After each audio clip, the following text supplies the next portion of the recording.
ప్రార్థన చేసుకుందాం. ప్రియులరా, పరిశుద్ధుడైన తండ్రి, ప్రేమ కలిగిన ప్రభువా, నీ పాదాలకు వందనాలు, స్తోత్రాలు, స్తుతులు చెల్లిస్తూ ఉన్నాం.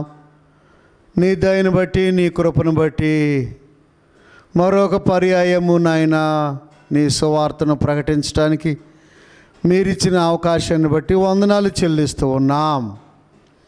వినుచున్న ప్రజలకు మేలుకరంగా నాయన దీవెనకరంగా ఉండడానికి సహాయం చేయండి.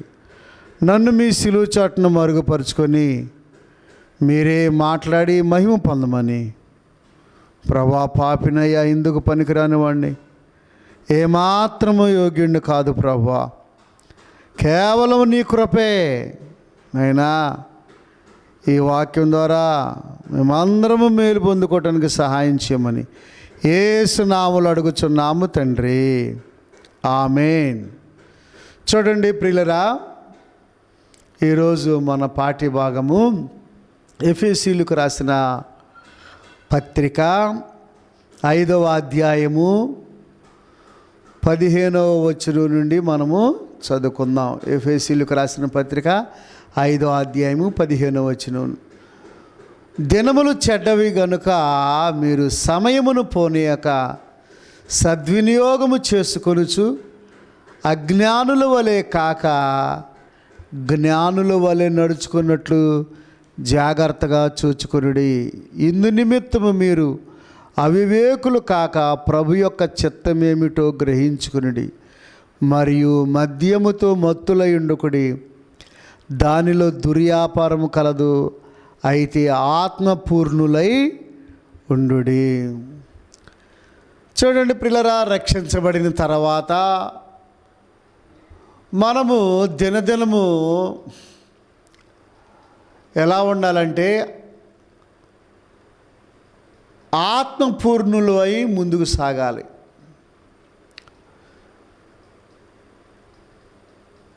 ఒక వ్యక్తి యేసుక్రీస్తుని నమ్ముకున్న తర్వాత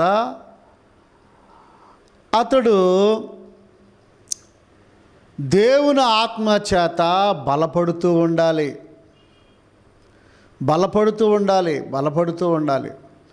బలపడాలంటే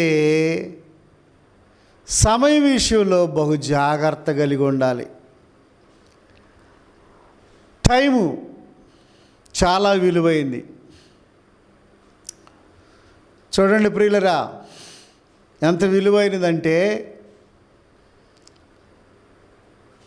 మరి జెఫన్యా గ్రంథము 2వ అధ్యాయం 1వ వచనంలో గాలికి పొట్టు ఏ విధముగా ఎగిరిపోవచ్చు ఉన్నదో సమయము అలా గతించిపోవచ్చు ఉన్నది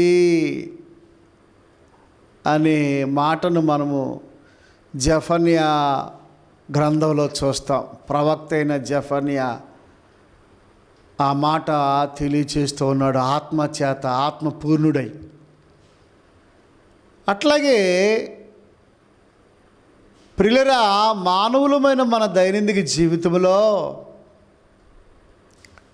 సమయాన్ని ఎలాగా గడుపుచూ ఉన్నాం? సమయము గతించిపోతూ ఉన్నది. వాక్యం వినుచున్న వారులారా, రక్షణ పొందని వారులారా, రేపు రక్షించబడదామలే, పెళ్ళైన తర్వాత రక్షించబడదామలే, ఉద్యోగం రాని, ఇంకా సంపాదన బాగా సంపాదించిన తర్వాత రక్షించబడదాంలే, మారు మనసు పొందుదాంలే అని అనుకుంటున్నామేమో. రేపేమి జరుగునో ఎవరికి తెలియదు. దినములు చెడ్డవిగా ఉన్నాయి ప్రియులరా.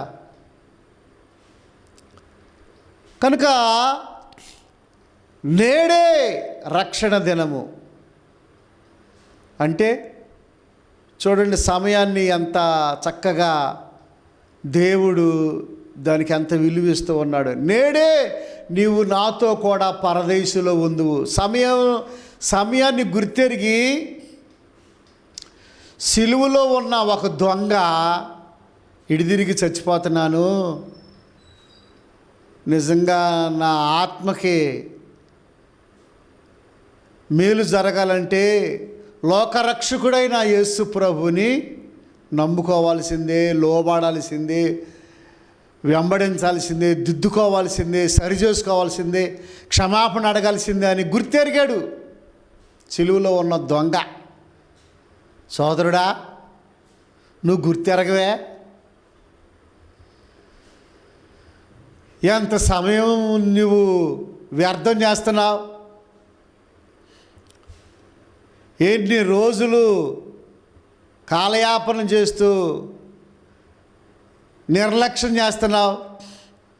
ప్రార్థన చేయకోకుండా, ప్రభువుని ఆరాధించకుండా, ప్రభుని స్తుతించకుండా, ప్రభువుకి లోబడకుండా, ప్రభు వాక్యానికి విధేయత చూపకుండా ఎంతకాలం లోకంలో పాపంలో జీవిస్తూ ఉంటావు? అయ్యా,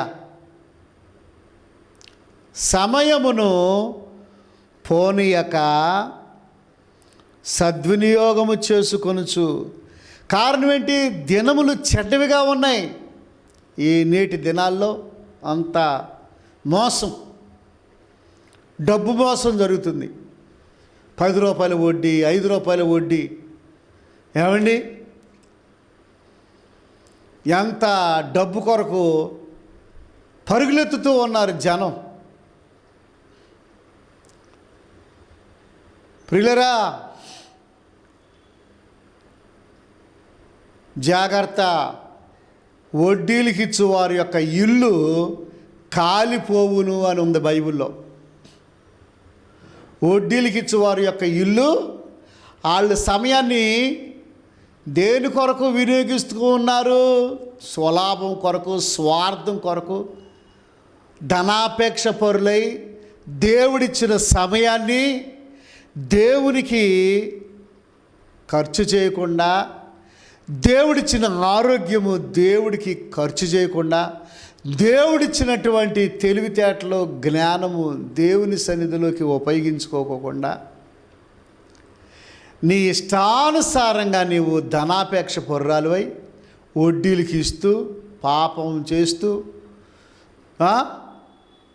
గర్విస్తూ, రాజకీయాలకి, లోక సంబంధమైన వాటికి సమయాన్ని నువ్వు హెచ్చిస్తావా? తమ్ముడా, నీకు అది మంచిది కాదు. చూడండి, ధనవంతుడు సమయాన్ని సద్వినియోగం చేసుకోలేదు. తినుచు, త్రాగుచు, ఇళ్ళు కట్టుకొనుచు, గృహ ప్రవేశాలు చేస్తూ, పెళ్ళిళ్ళు చేసుకొనుచు. చేసుకోవద్దంట్లా, గృహప్రవేశం చేసుకోవద్దంట్లా, ఇల్లు కట్టుకోవద్దంట్లా, పెళ్లి చేసుకోండి. దేవుని ఆత్మ కలిగి ఉన్నావా? రక్షణ పొందావా? మారు మనసు పొందావా? పాపాలు ఒప్పుకున్నావా? నీతిగా బ్రతుకుతున్నావా? యథార్థంగా జీవిస్తూ ఉన్నావా? కనుక దినములు ఎలా ఉన్నాయి? చెడ్డగా ఉన్నాయి. యుద్ధ దినాలు. ఇప్పుడు చూడండి ప్రియులరా, అరబ్ దేశాలు, ఇజ్రాయెల్ దేశం, అమెరికా, రష్యా యుద్ధ మేఘాలు అలుముకొనుచూ ఉన్నాయి, కమ్ముకుంటూ ఉన్నాయి. చంద్రుడు నలుపైపోతాడు, సూర్యుడు ఎరుపైపోతాడు. అప్పుడు సంఘం ఎత్తబడుద్ది. ఏమండి, ఈ కాలుష్యాన్ని బట్టి, ఈ యుద్ధ మేఘాలు, అణుబాంబులు, ఈ రసాయనిక పదార్థాలు, వ్యర్థమైన పదార్థాలు, బాంబులు పేల్చుకుంటూ ప్రకృతిలో కూడా ఏమవుద్ది? ఘోరం జరిగిపోద్ది. కనుక రక్షణ పొందిన వారులారా, సమయాన్ని సద్వినియోగం చేసుకోవచ్చు. ఎప్పటికైనా రక్షణ పొందిన వారులారా, మరి మీరు ముఖ్యంగా జాగ్రత్త. వాళ్ళకంటే మీరు బహు జాగ్రత్తగా ఉండాలి. సమయము పోనీయక సద్వినియోగం చేసుకొనుచు, అజ్ఞానుల వలె గాక జ్ఞానుల వలె నడుచుకున్నట్లు జాగ్రత్తగా చూచుకొనుడి. జాగ్రత్తగా చూసుకోవాలి. ఒక్కొక్క గంట, ఒక్కొక్క అరగంట, ఒక్కొక్క రోజు దేనికి ఎంత సమయం కేటాయిస్తున్నావు? ఆ సమయాన్ని నువ్వు కేటాయించటం వలన దేవునికి మహిమ వస్తుందా? సమయాన్ని పోనీయక పోతుంది. గాలికి పొట్టు ఏ విధంగా ఎగిరిపోతూ ఉన్నదో అలాగా సమయం ఏమైపోతుంది, గతించిపోతుంది. అప్పుడే ఈ 2024 వచ్చి అప్పుడే 8వ నెలలో ప్రవేశించాం. సమయం ఏమైపోతుంది, గతించిపోతూ ఉంది. చూడండి ప్రియులరా, సిలువలో ఆ దొంగ సమయాన్ని, చివరి సమయాన్ని ఎలాగా పట్టుకున్నాడో తెలుసా? పట్టుకోవే, సమయాన్ని పట్టుకోవే. పోతుంటే డబ్బులైనా సంపాదించుకోవచ్చు, లేకపోతే వేరేదన్నా బంగారమైనా సంపాదించుకోవచ్చు. సమయం పోతే మరలా తిరిగి వచ్చుద్దా? చెప్పరేంటండి? ఆ సిలువలో ఉన్నటువంటి ఆ దొంగ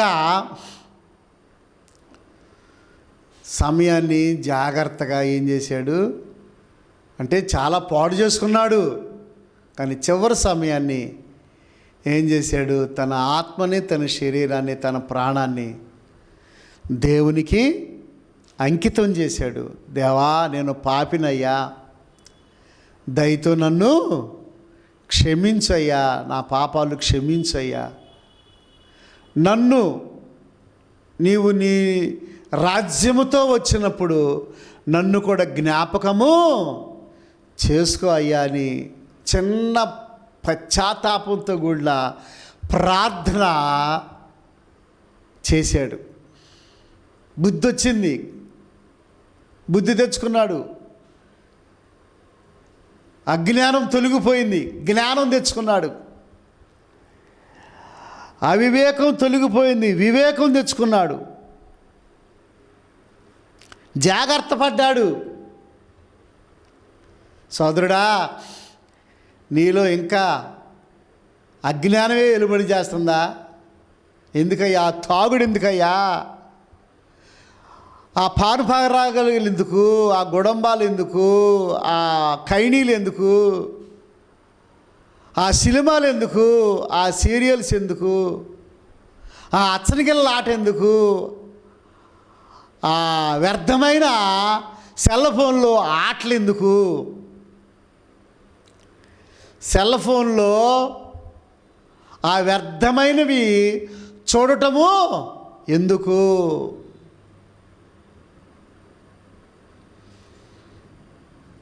ఆత్మపూర్ణులై ఉండాలండి. ఏమనుంది బైబిల్లో? ఇందు నిమిత్తం మీరు అవివేకులుగాక ప్రభు యొక్క చిత్తం ఏమిటో గ్రహించుకునుడి, మరియు మద్యముతో మత్తులై ఉండుకొడి, దానిలో దుర్వ్యాపారం కలదు, అయితే ఆత్మపూర్ణులై ఉండుడి. ఎలా ఉండాలంట? ఆత్మపూర్ణులై. అమ్మా, రక్షించబడ్డావు సహోదరి, నీలో ఆత్మపూర్ణత ఉందా? సంపూర్ణుల మగుటకు సాగిపోదు అన్నాడు పౌలు గారు. ఇంకా నీ ఇంట్లో చికాకుతో, గలిబిలితో, గందరగోళంతో, పోట్లాటలతో, ఇంకా ధనాపేక్షతో, వ్యర్థమైన దురాశలతో సమయాన్ని వ్యర్థం చేస్తున్నావేమో. అమ్మా, అయ్యా, సహోదరుడా, పెళ్ళుమంట దిగుద్ది ఉగ్రత. చూసారా? జఫన్యలోనే ఉంది, 2వ అధ్యాయం 1వ వచనంలో, దేవుని ఉగ్రత దినము రాకమునిపే. చూడండి, కొద్ది రోజుల క్రితము కేరళలో వరదలకి 2-3 గ్రామాలు కొట్టుకుపోయినాయి అంట. రక్షించబడి ఉంటే పర్వాలా, కొంతమంది ప్రభుని ఎరిగిన వారు ఉండొచ్చు, వాళ్ళు చనిపోతే ఎక్కడికి వెళ్తారు? పరదేశికి వెళ్తారు, పరలోకానికి వెళ్తారు. ప్రియులరా, రక్షణ లేని వారు ఎక్కడికి వెళ్తారు? పాతాళాగాధానికి వెళ్ళిపోతారు. చూసారా? నీతిమంతులేమో ఒక ప్రత్యేకమైనటువంటి విధానంలో దేవుడు ఉంచుతాడు పరదేశంలో.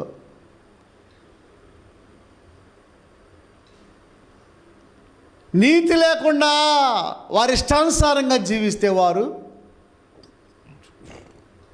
పాతాళాగాధంలోనికి వెళ్ళిపోతారు. వారి ఆత్మలో గమనించండి సహోదరుడా, సహోదరి,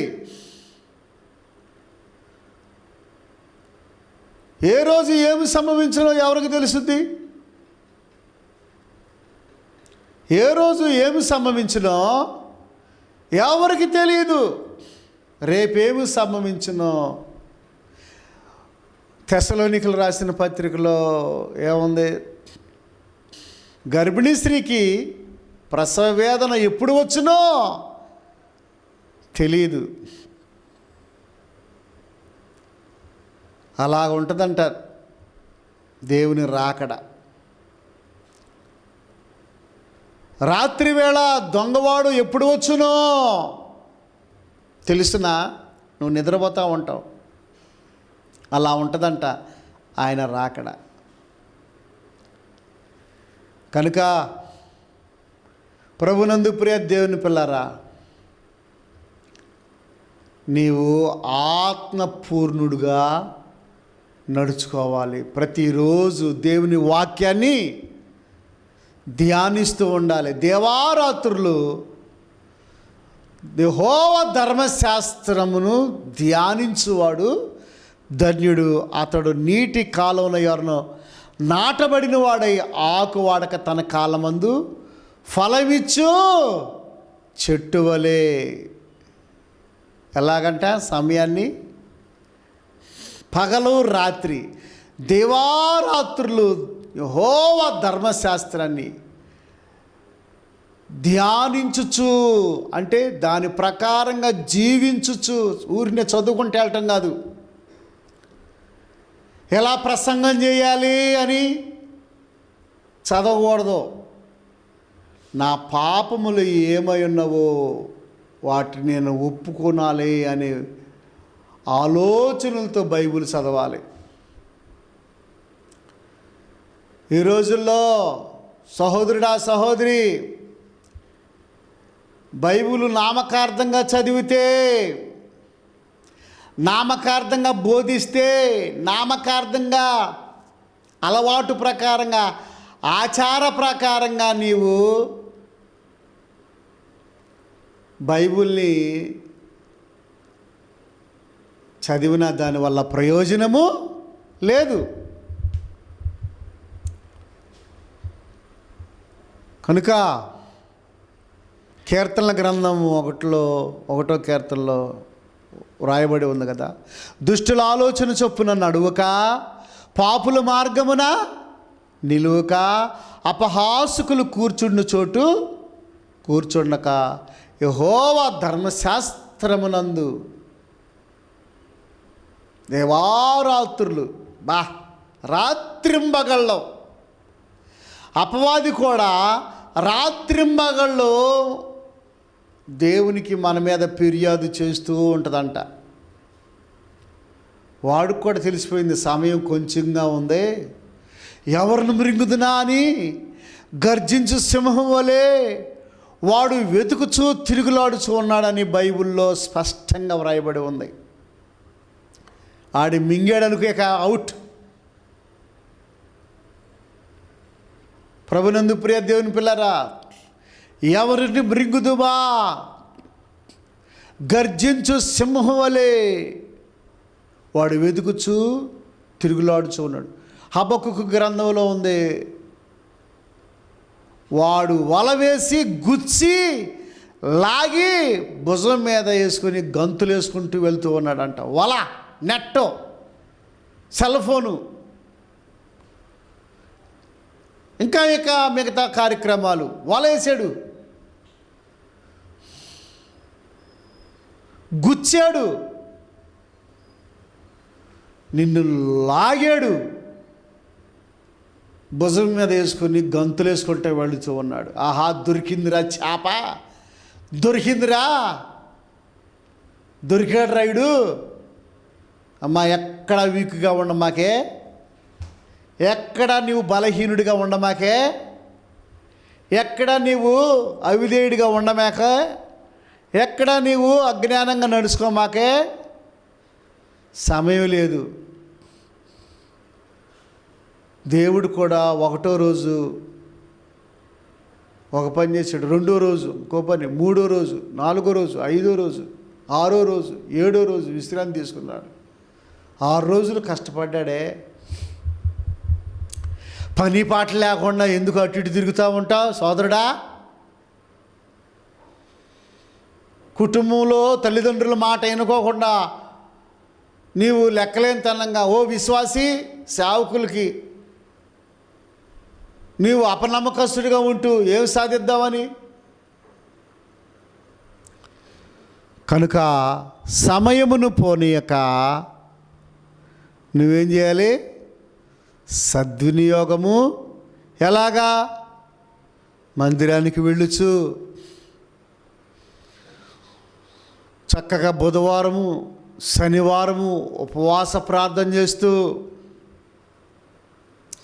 సువార్త ప్రకటిస్తూ, కరపత్రాలు పంచిపెడుతూ,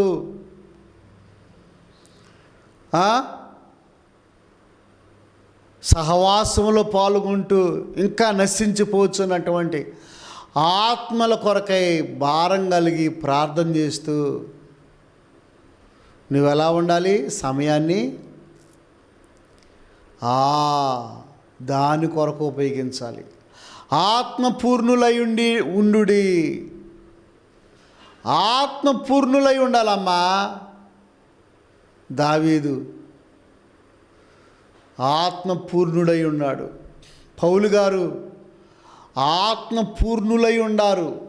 తిమోతి ఆత్మపూర్ణులై ఉండారు. దేవుని ఆత్మకు నీవు లోబడినప్పుడు, దేవుని ఆత్మకు నీవు అప్పగించుకున్నప్పుడు నీ శరీరము నీ మనసు కూడా దేవుని స్వాధీనంలో ఉంటుంది. నీ ప్రాణం చెప్పినట్టు నీవు వినొద్దు, నీ మనసు చెప్పినట్టు నీవు వినొద్దు, నీ శరీరం చెప్పినట్టు నీవు వినొద్దు. దేవుని చిత్తమేదో పరీక్షించి తెలుసుకొనుడి. దేవుని చిత్తము ఏదో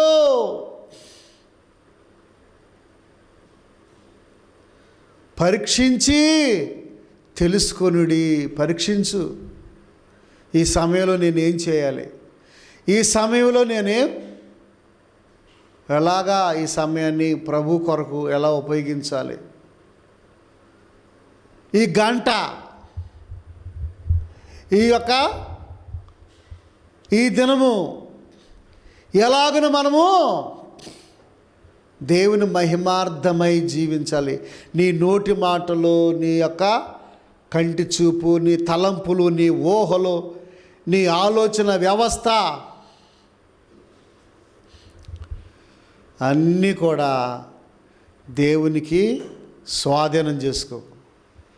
దేవునికి నీవు స్వాధీనం చేసుకొని దేవుని పాదాలు పట్టుకుంటే తప్పనిసరిగా దేవుడు సహాయము చేస్తాడు. సమయాన్ని సద్వినియోగం చేసుకో. దేవుని కొరకు బ్రతుకు, సరి చేసుకో.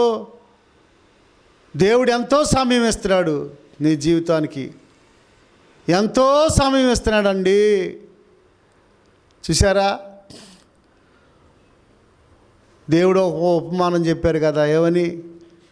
ఆ చెట్టు ఎందుకయ్యా అక్కడ నిష్ప్రయోజనంగా ఉంది, దాని బదులు ఇంకొక చెట్టు వేసి పోషించి పెద్ద చేయంటే, అయ్యా అయ్యా అయ్యా ఈ సంవత్సరం అయినా నేను దీనికి ఎరువేసి నీళ్లు పోసి చక్కగా పెంచుతానయ్యా, అయ్యా ఈ సంవత్సరం వరకు సమయం ఇవ్వండి అయ్యా, ఇదిగో ఈ నెల సమయం ఇవ్వండి అయ్యా, ఇదిగో ఈ గంట సమయం ఇవ్వండి అయ్యా.